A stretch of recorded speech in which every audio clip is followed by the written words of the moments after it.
Friends, இப்போ என்ன பார்க்க போகிறோன்னா நம்ம பாயசம் தாங்க. பால் பாயசம் தான் பார்க்க போகிறோம். அதுக்கு ஒரு பாக்கெட் சேமியா வாங்கியிருக்கேன்.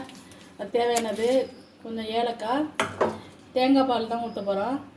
இப்போ ஒரு பாத்திரத்தில் 2 டம்ளர் தண்ணி ஊற்றி வச்சுருக்கேன். இதை அடுப்பில் வச்சுக்கலாம். வச்சு தண்ணி கொதிக்கட்டும். கொதிச்சதுக்கப்புறம் இந்த சேமியாவை போட்டுக்கலாம். தேங்காய் பால் ஊற்றி தான் செய்ய போகிறோம் இன்றைக்கி. தேங்காய் பால், ஜீனி, அவ்வளோதான். சீக்கிரம் இப்போ யாராவது கெஸ்ட்டு வீட்டுக்கு வந்துட்டாங்கன்னு வச்சுக்கோங்க. சீக்கிரம் இப்போ என்ன பண்ணுறேன்னு தெரியலன்னா டக்குன்னு இதை செஞ்சிடலாம். இது தண்ணி கொதிக்கட்டும். கொதிச்சதுக்கப்புறம் சேமியா கொட்டிக்கலாம். இப்போ தண்ணி கொதிச்சிருச்சு. இதில் கொஞ்சோண்டு உப்பு போட்டுக்கோ, கொஞ்சம் கல் உப்பு போட்டுக்கோ.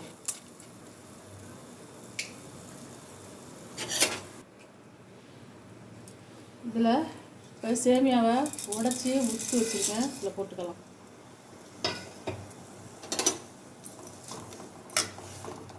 வேகட்டும். இது பொங்கு, அதோட இதெல்லாம் வந்து மேலே வர்றதுனால இது பொங்கவில் ஒரு கரண்டி வச்சு இப்படி கிண்டி விட்டுக்கோங்க. நம்ம அதுக்குள்ளே தேங்காய் திருவிட்டு வந்துடலாம். ஒரு மூடி தேங்காய் திருவி வச்சு இதில் பால் எடுத்துக்கலாம். இது வெந்நீர் விட்டு இதை ஊற வச்சுக்கலாம். அப்போ தான் பால் நல்லா இறங்கும். ஓயாமல் இந்த அவ்வளோதான் வெந்துருச்சு. இதில் என்ன பண்ண போகிறோன்னா அம்மா ஒரு 1/4 கிலோ போல் சீனி போட்டுக்கலாம். தேவையோ அவ்வளோது போட்டுக்கணும். இதனால் ஒரு 1/2 கப்பு போட்டுக்கிறேன் நான்.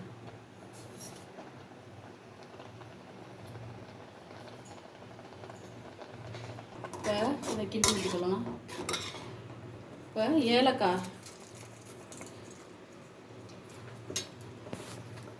3 ஏலக்காய் நச்சு போட்டுக்கலாம்.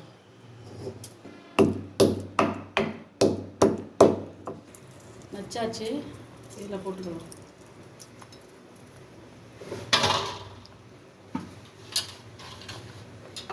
ஊற வச்சோமா, அதை பால் எடுத்துக்கலாம்.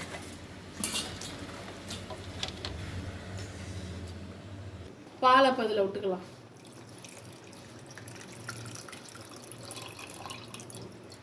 விட்டுட்டு கொதிக்க வைக்கக்கூடாதுங்க. நல்லா திக்கான பாலை எடுத்து அதில் விட்டுற வேண்டியதான். கொதிக்க வைக்கக்கூடாது. அப்படியே வந்து கொஞ்சம் 2 நிமிஷம் வந்து மூடி வச்சிட வேண்டியதான். இந்த அவ்வளோதாங்க, ரெடி ஆகிடுச்சு. இதுதான் பால் பாயசம்.